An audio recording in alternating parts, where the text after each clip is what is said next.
चन्द्रशेखर चन्द्रशेखर चन्द्रशेखर पाहि माम् चन्द्रशेखर चन्द्रशेखर चन्द्रशेखर रक्ष माम् चन्द्रशेखर चन्द्रशेखर चन्द्रशेखर पाहि माम् चन्द्रशेखर चन्द्रशेखर चन्द्रशेखर रक्ष माम्। Hi friends, welcome to my channel. బాగున్నారా అండి? నేను చాలా బాగున్నా, మీరు కూడా బాగుండాలి నా దేవుణ్ణి మనస్ఫూర్తి కోరుకుంటానండి. ఏమండి, ఈరోజు పౌర్ణమి పూజా విధానం చూపిస్తానండి. పౌర్ణమి రోజు పూజ చేసుకోండి. శివపార్వతులను పూజిస్తే చాలా మంచిదండి. పౌర్ణమి రోజు అమ్మవారిని పూజిస్తే కూడా చాలా మంచిది. మన హిందూ సాంప్రదాయంలో పౌర్ణమికి చాలా విశేషమైన ప్రాధాన్యత ఉందండి. ఎలాగంటారా, మనం చూడండి, కావాలంటే మన కార్తీక మాసంలో కార్తీక పౌర్ణమి, అదేవిధంగా వరలక్ష్మి వ్రతం వస్తుంది కదండి. అప్పుడు కూడా పౌర్ణమి ముందొచ్చే శుక్రవారం పౌర్ణమి అంటే మనకి చాలా విశేషం అండి.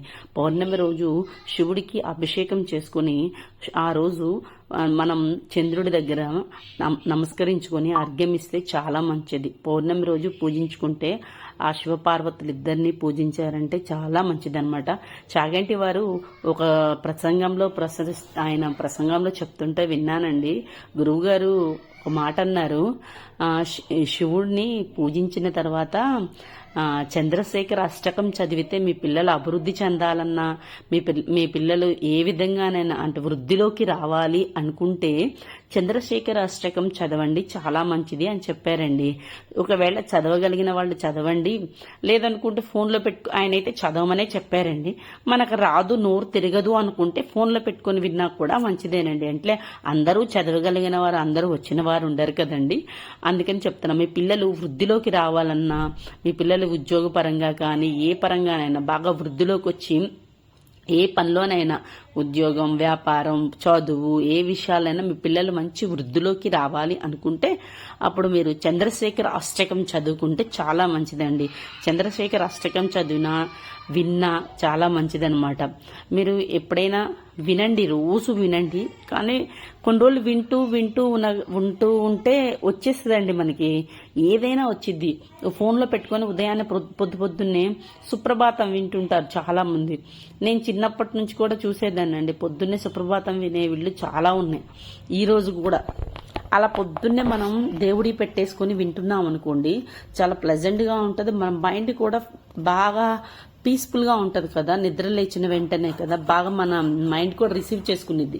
ఇలాంటివి 2-3 సార్లు మీరు వింటూ ఉన్నారనుకోండి, చక్కగా వచ్చేస్తుంది అనమాట, చక్కగా హాయిగా. అందుకని నేను చెప్తున్నాను, చంద్రశేఖర అష్టకం చదువుకోండి. మీ పిల్లలకి చాలా మంచిదండి.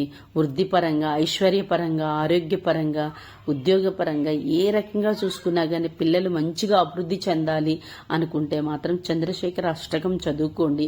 రోజు పొద్దున్నే లేచి 1 గంట ప్లే చేయండి, పిల్లలు వింటూ ఉంటారు కూడా. అలా వినగా మనకన్నా ముందు పిల్లలే రిసీవ్ చేసుకుంటారు. పిల్లలు రిసీవ్ చేసుకున్నారంటే ఇంకా మంచిది. చంద్రశేఖర అష్టకం పిల్లలకి చాలా మంచిది అనమాట. ఇదిగోండి, ఉదయాన్నే నేను పౌర్ణమి రోజు పూజ చేసుకున్నాను. శివునికి అభిషేకం చేశాను. తెల్ల పువ్వులు దొరికాయండి, తెల్ల పూలతోటి ఆయనకి పూజించుకున్నాను. అలాగే ఈరోజు నేను చంద్రశేఖర అష్టకం, నాకైతే అంతా నోరు తిరగలేదండి. ఫస్ట్ 2 లైన్లే నాకు బాగా తిరిగాయి, అవి మాత్రమే చదువుకున్నాను. నెక్స్ట్ మిగతావన్నీ ఫోన్లో పెట్టుకొని వింటూ అవే వెనకమాల చెప్తూ అలా చేశానన్నమాట. అంటే వెంటనే మారిపోతుంది మన జీవితం, వెంటనే అద్భుతాలు జరిగిపోతాయి, మహత్యాలు జరిగిపోతాయి కాదండి. స్లోగా నిదానం మీద, నెమ్మది మీద పిల్లల్లో మార్పు వస్తుంది. నిదానంగా జరుగుతుంది, తప్పనిసరిగా అయితే జరుగుతుంది. నమ్మకం అండి, పూజ అంటే నమ్మకమే పూజ. మనం ఎంతైతే నమ్మి పూజిస్తామో అది తప్పకుండా నెరవేరుతుంది. మనలో ఉండే నమ్మకమే పూజ. మనం భక్తి, కొంతమంది కూర్చొని మౌనంగా స్మరించుకుంటారు, అది భక్తే. కొంతమంది అన్ని అలంకరించి చేసుకుంటారు, అది కూడా భక్తే. పూలతో అలంకరిస్తారు కొంతమంది. ఒక్కొక్కరు ఒక్కో విధంగా అండి. ఏ రకంగా చేసినా భక్తి మన మనసుకి సంతోషంగా, ఆనందంగా, సంతోషంగా చేసుకునేది భక్తి. అది మనం హ్యాపీగా ఉన్నాం అనుకోండి చాలు. మనకు కావాల్సింది మెయిన్ అదేనండి. అది మనం దేవుడికి చక్కగా చేసుకోవాలి. పౌర్ణమి రోజు చాలా మంచిదండి. శివపార్వతిని పూజించుకోండి. పౌర్ణమి మనకి వచ్చేదే 15 రోజులకి ఒకసారి పౌర్ణమి వస్తే మరలా 15 రోజులకి మనకి అమావాస్య వస్తుంది. అమావాస్య అయినా పౌర్ణమి అయినా చాలా విశేషం. అదే విధంగా పౌర్ణమి రోజుల్లో వచ్చే ఏ సీజన్లో వచ్చే కాయలను ఆ సీజన్లో మనం దేవుడికి పూలని కాళ్ళని సమర్పించాలి. ఈ సీజన్లో వచ్చే పువ్వులు ఏంటంటే ఇవి ఎర్ర కాడలు ఉంటాయి కదండి, పారిజాత పుష్పాలు. అవి కింద పడినవే తీసి దేవుడికి మనం పూజ చేయాలంట. ఆ పారిజాత పువ్వులు తెచ్చానండి నేను పొద్దున్నే. సాయంకాలం వరకు పూజ వరకు ఉంచేసరికి వాటి ఆకారం మారిపోయింది, చూసారా? నాకు కూడా వాటిని చూసేసరికి. కానీ నేను పూజ కోసమే తెచ్చానండి ఆ పారిజాత పువ్వులు. ఈ సీజన్లోనే వస్తాయి. ఈ సీజన్ నుంచి స్టార్ట్ అవుతాయి పారిజాతాలు. అసలు విపరీతంగా పూస్తున్నాయండి. అన్ని చెట్లకి చూస్తున్నాను. నేను వేరుకొని జాగ్రత్తగా పెట్టుకొని తీసుకొచ్చి ఫ్రిడ్జ్లో పెట్టి మళ్ళీ ఈవినింగ్ పూజ చేశానండి. ఈ సీజన్లో వచ్చే పారిజాత పువ్వులు. అలాగే ఈ సీజన్లో వచ్చే కాయలు వచ్చి సీతాఫలకాయలు. అందుకే సీతాఫలకాయలను తీసుకొచ్చి నైవేద్యంగా పెట్టాను. ఈ సీజన్లో వచ్చే కాయలు ఆ సీజన్లో మనం వచ్చే ఆ నెలలో వచ్చే పౌర్ణమి రోజున దేవుడికి సమర్పిస్తే చాలా మంచిది. అలాగే పూజ అంతా చేసుకున్నానండి.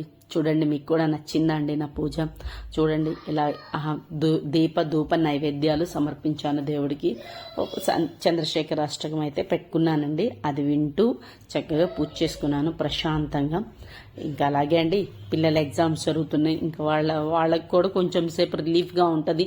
పద్దాక చదువు అనుకోండి, కొంచెం సేపు దేవుడి దగ్గర కూర్చోబెట్టి వాళ్ళకు కూడా కొంచెం సేపు ఆ చంద్రశేఖర అష్టకం విన్నారు. కొంచెం టైం అయితే ఓ 2-3 పదాలు నోటితో పలికారనమాట. ఇలా అయితే మా పూజ జరిగిందండి. ఇలా మేము పూజ చేసుకున్నాము.